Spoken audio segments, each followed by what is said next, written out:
नमस्कार बच्चों। चलिए आज प्रोडक्शन फंक्शन जो चैप्टर है उसके अंदर मैं आपको एक नई टॉपिक सिखाने वाला हूं और उस टॉपिक का नाम है relationship between TP and MP.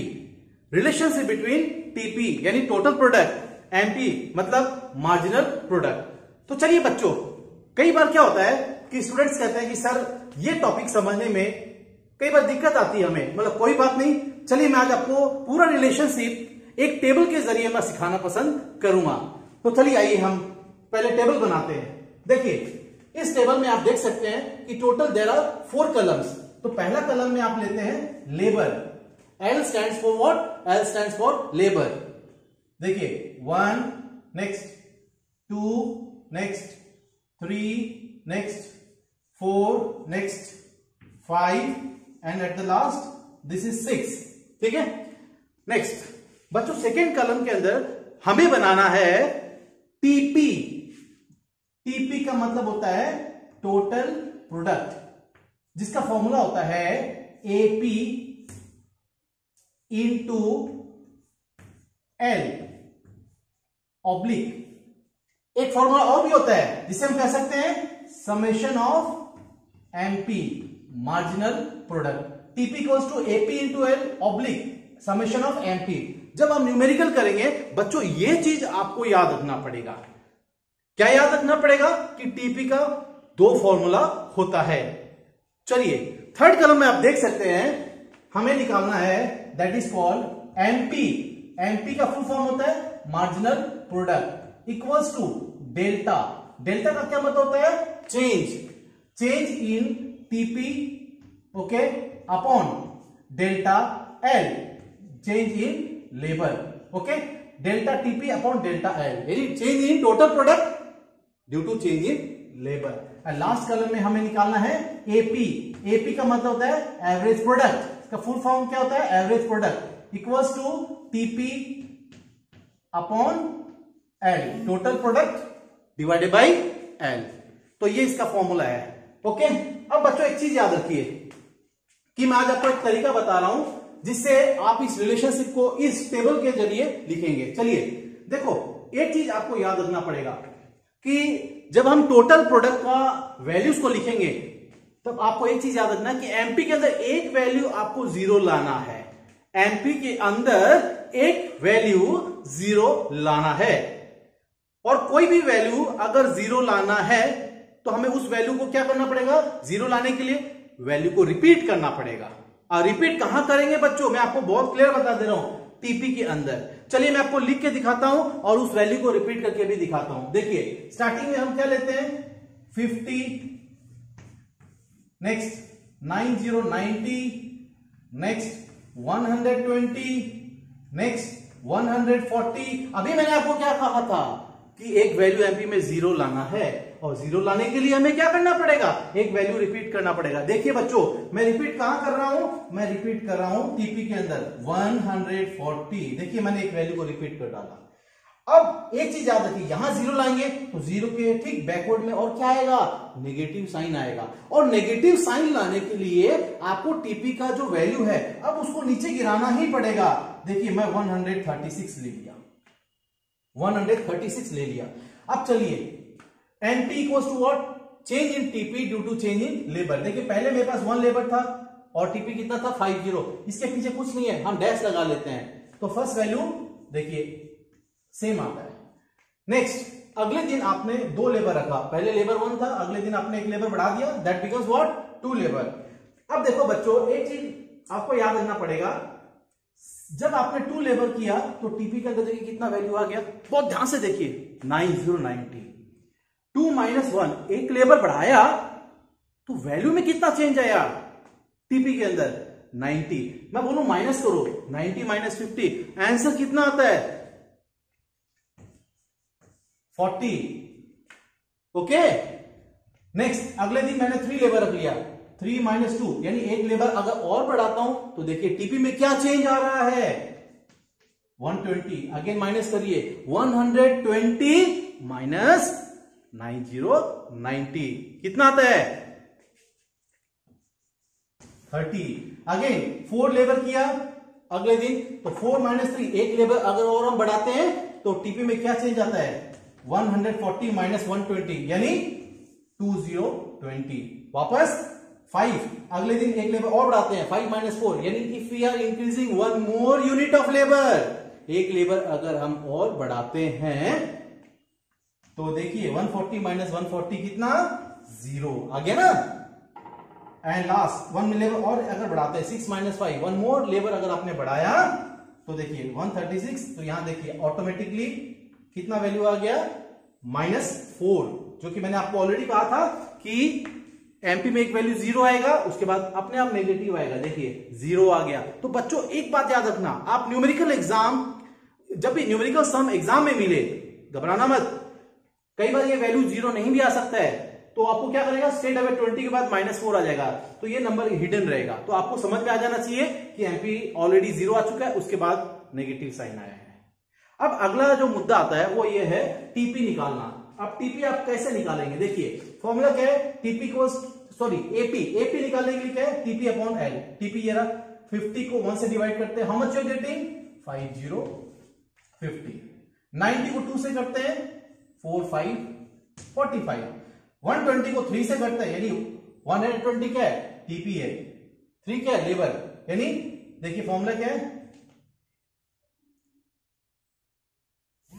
120 upon 3 what is the formula here you can see TP upon L यानी 40 अगेन 140 को 4 से डिवाइड करेंगे 35 अगेन 140 को 5 से करेंगे एंड लास्ट अगेन 136 क्योंकि ये टीपी है ना और ये 6 क्या है एल यहां आप देख लीजिए formula AP equals to TP upon L यानी 136 अपॉन एल एल कितना आता है आपको 6 तो करिए डिवाइड 22.6 अप्रोक्सीमेटली इतना ही आएगा ठीक है ना। तो देखो बच्चों एक चीज याद रख लेना आप एक चीज को समझना बहुत जरूरी है टॉपिक जो है अभी मैं आपको पढ़ा रहा हूं वो क्या है रिलेशन बिटवीन द एमपी और क्या है टीपी दो के बीच में आपको रिलेशन समझना है। देखिए फर्स्ट वैल्यू 50 है ये भी 50 है ठीक है। अब मैं आपको इसको रिलेशन को समझाने के लिए एक छोटा सा एग्जांपल लेता हूं मेरे हाथ में देखिए ये मशीन है मान लीजिए अब इसको मशीन है अगर नहीं भी है तो कोई फर्क नहीं पड़ता। इस मशीन के ऊपर मैं बोलूं आज 100 लेबर काम कर सकते हैं 100 पहले दिन मैंने सिर्फ 50 लेबर रखा 50। अब आपको पता है कि शुरू में पहले दिन कोई आदमी काम करता है खूब जोश के साथ काम करेगा 50 लेबर खूब मेहनत करते हैं और खूब मेहनत करते हैं ठीक है ना। तो मार्जिनल प्रोडक्ट ऑटोमेटिकली क्या होगा बढ़ेगा। तो पहले में देखिए MP increase TP also increase. MP का मतलब हमेशा याद रखना बच्चों एडिशनल और एडिशनल हमेशा तेजी के साथ बढ़ता भी है और एडिशनल हमेशा तेजी के साथ नीचे भी गिरता है ठीक है। तो फर्स्ट रिलेशन आप क्या लिखेंगे number 1 just see when MP increases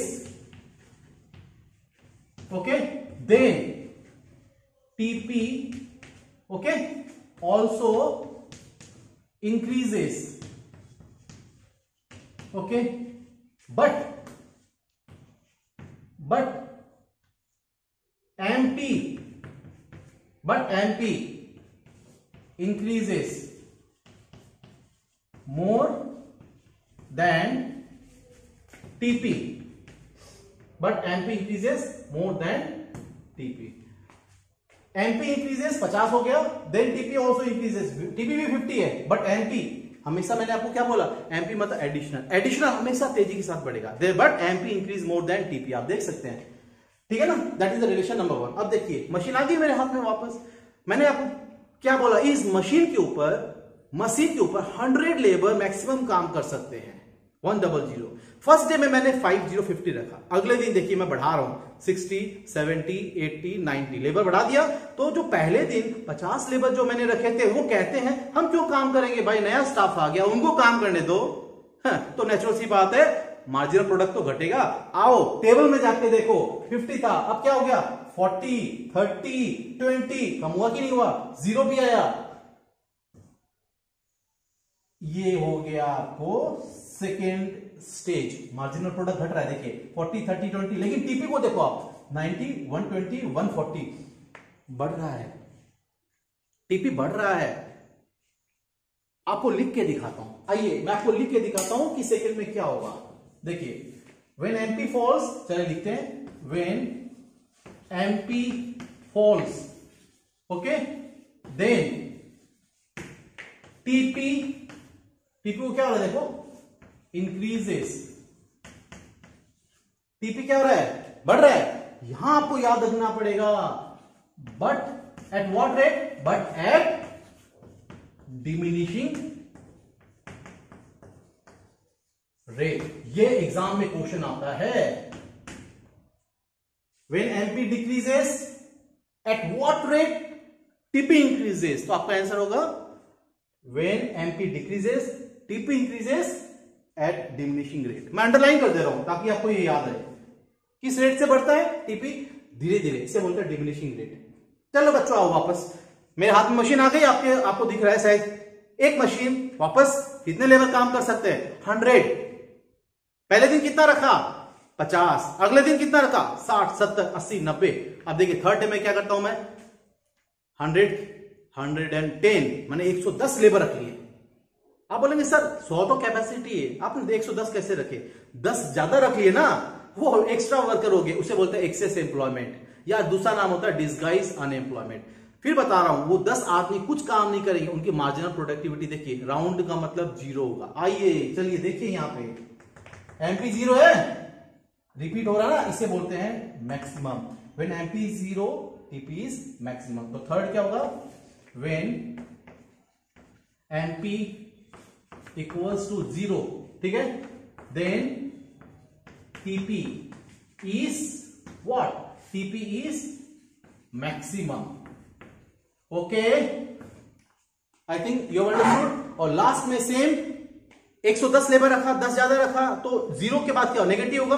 when MP is negative TP false.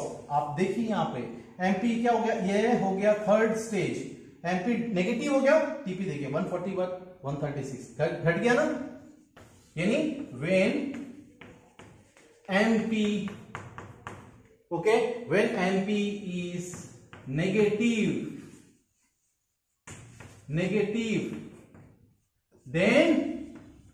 Then क्या, टीपी फॉल्स। ये आ जाइए नेगेटिव, ये हो गया आपको क्या, negative. When MP is negative TP false.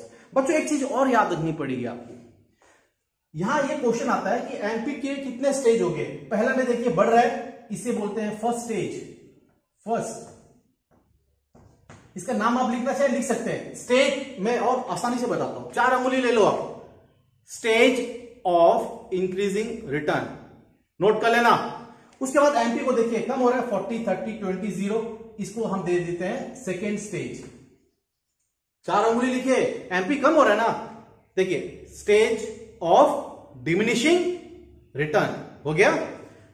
अब नेगेटिव में आइए, ये हो गया आपका थर्ड स्टेज, इसे हम क्या कहेंगे, 4 उंगली में लेके कहते हैं वापस, देखिए स्टेज ऑफ नेगेटिव रिटर्न।